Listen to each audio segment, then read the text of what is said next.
Well, Fox News has learned that the remains of that Chinese spy flight are now heading to the labs in Quantico, Virginia.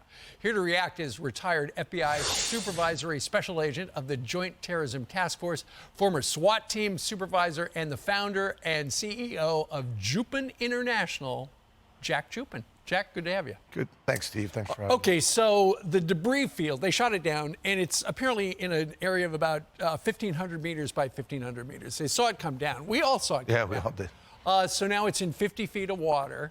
They're going to fish stuff out. Then they're going to take it to Quantico. And what are those guys going to do? So the lab essentially is going to put this back together again. Every piece we obtain from the crime scene, and we look at it as a crime scene, right? We've done this. We have a lot of experience at this. The lab is the best in the world at this kind of stuff. We've put together IEDs. We've put back together plane crashes, such as that. So the laboratory does have the resources and the technology to put this back together again. Sure, and just because it's under 50 feet of water right now, you've done airplanes and black boxes and all sorts of stuff. Water's not going to slow you down. No, it's not going to slow us down at all.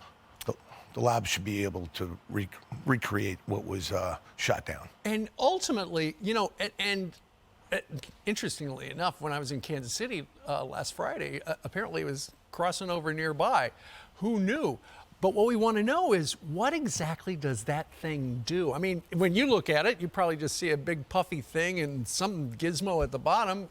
What's the gizmo do? Well, that's the ultimate question, right, Steve? What is it? So that's where the recovery is so essential in this case, and I believe that's exactly why they shot it down the way they did, to try and preserve as much of the evidence that they could to see exactly what was hanging from that, what kind of equipment, what kind of technical equipment, and let's put that back together again.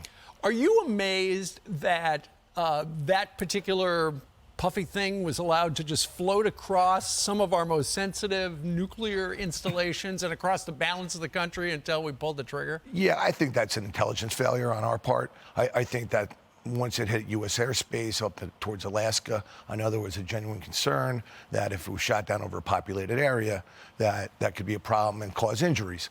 That being said, you know, it also could have had a weapon on it, could have had a chemical device on it. It could have had a lot of other things that could have also caused not only damage and, you know, deaths and injuries, but could have also damaged our infrastructure. Sure, absolutely. You know, the average American didn't know that such things were floating around until last week.